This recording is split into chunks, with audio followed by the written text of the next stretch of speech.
જન આક્રોશ યાત્રાનું ઉચ્છલ બિરસમુંડા ચોક ખાતે કોંગ્રેસ પક્ષના કાર્યકરો તથા ગ્રામજનો દ્વારા ઉમળકાભેર સ્વાગત તેમજ સભાને સંબોધન અને સરકારની નિષ્ફળ નીતિઓથી ત્રસ્ત જનતાની પીડા અને સમસ્યાઓને વાચા આપી ઉજાગર કરી જનચેતના ઊભી કરવા સાથે પ્રજાના પ્રશ્નો લડતા રહેવા સંકલ્પ કર્યો।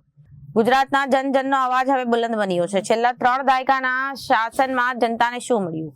મોંઘવારી અને બેરોજગારીના માર અને શિક્ષણનું ખાનગીકરણ અને શાળાઓને તાળા અને આદિવાસી સમાજની જમીનોની લૂંટ, ભ્રષ્ટાચાર અને ડ્રગ્સનું દૂષણ, ભાજપ અને સરકારની નિષ્ફળતાઓ સામે લોકોના અધિકારોની લડાઈ માટે જોડાઈએ અને જન આક્રોશ યાત્રામાં પરિવર્તનનો શંખનાદ ફૂંકાઈ ચૂક્યો છે। એવો શોષણ મુક્ત અને સમૃદ્ધ નવા ગુજરાતનું નિર્માણ કરીએ છીએ। ગુજરાતની જનતા કરે પોકાર અને હવે બદલો સરકાર। 3 દાયકાના શાસન પછી આજે ગુજરાતની જનતા ત્રાહિમામ પોકારી ઉઠી છે। પેપર લીક અને બેરોજગારી, અસહ્ય મોંઘવારી અને આદિવાસીઓના જળ જમીન જંગલ પર તરાપ, ભ્રષ્ટાચારી વહીવટી શું અને તે વિકાસ કહો છો?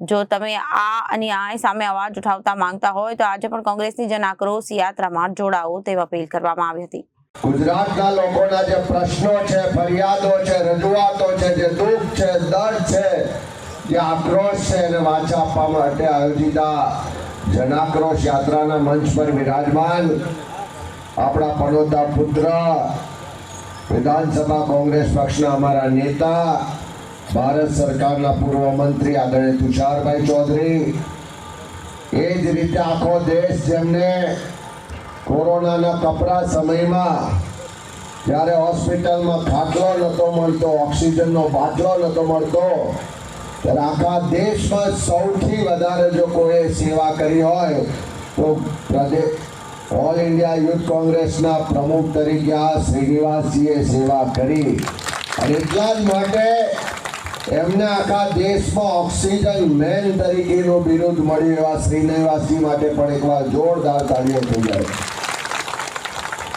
એ જ રીતે આપણી વચ્ચે ઉપસ્થિત જિલ્લા કોંગ્રેસ સમિતિના પ્રમુખ યુવાન સાથીભાઈ વૈભવભાઈ, આ વિસ્તારના લોકલાડીલા અમારા પૂર્વ સાથી ધારાસભ્ય આદરણીય સુનિલભાઈ, આપણી વચ્ચે ઉપસ્થિત પ્રદેશ કોંગ્રેસ સમિતિ આદિવાસી વિભાગના ચેરમેન, ગુજરાત પંચાયત પરિષદના પૂર્વ પ્રમુખ ભાઈ રાજુભાઈ પારગી, પ્રદેશ યુથ કોંગ્રેસના પ્રમુખ યુવાન સાથીભાઈ પ્રવીણભાઈ, પ્રદેશ યુથ કોંગ્રેસના ઉપપ્રમુખ યુવાન સાથીભાઈ સંજયભાઈ, અહીં ઉપસ્થિત આપણા પૂર્વ પ્રમુખ આદરણીય રાજેશભાઈ ગામિત, આપણા સ્થાનિક આગેવાનો ખાસ કરીને સિદ્ધાર્થભાઈ ચૌધરી, આપણા સ્થાનિક આગેવાનો જગદીશભાઈ, રીમુભાઈ, સખારામભાઈ, દાસુભાઈ, યુવાન સાથીભાઈ સમીરભાઈ, મહેશભાઈ, વિનોદભાઈ, યુથ કોંગ્રેસના ભાઈ શ્રી મધુરભાઈ,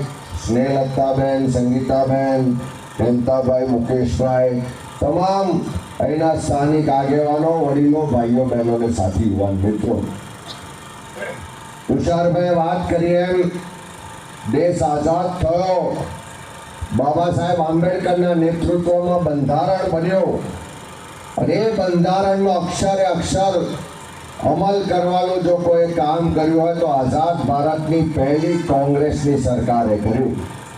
અને દેશના બંધારણે આપણને સૌને મતનો અધિકાર આપ્યો કે દેશનો વડાપ્રધાન હોય એના મતની કિંમત પણ એક, અને ઉચ્છલ નીચલનો કોઈ સામાન્ય ગરીબ માણસ હોય તો એના મતની કિંમત પણ એક। દર 5 વર્ષે આપણને તક મળે કે ગામની પંચાયત હોય, તાલુકા પંચાયત હોય, જિલ્લા પંચાયત હોય, વિધાનસભા કે લોકસભા, ગામની પંચાયતથી લઈને દેશની પાર્લામેન્ટ સુધી કોની સરકાર બને એ નક્કી કરવાનો અધિકાર કોઈ આપ્યો હોય તો દેશના બંધારણે આપણને આપ્યો। અને એટલા જ માટે આજે આપણે સૌના હાથમાં અધિકાર છે કે એકવાર કોઈ આપણને છેતરી જાય, એકવાર ખોટું બોલીને મત લઈ જાય, એકવાર કદાચ આપણે ગુમરાહ થઈ જઈએ, પણ 5 વર્ષે ફરી પાછો વારો આવે ત્યારે બરોબરનો હિસાબ કરી અને એનું સ્થાન પણ દેખાડીએ અને એને સત્તા પરથી દૂર પણ કરીએ। આજે આખા ગુજરાતમાં જ્યારે લોકો વચ્ચે ગયા, સૌથી પહેલા સૌરાષ્ટ્રમાં જ્યારે કમોસમી વરસાદ। રિપોર્ટર આશીષ ગાવિત, જનાદેશ ન્યૂઝ દ્વારા।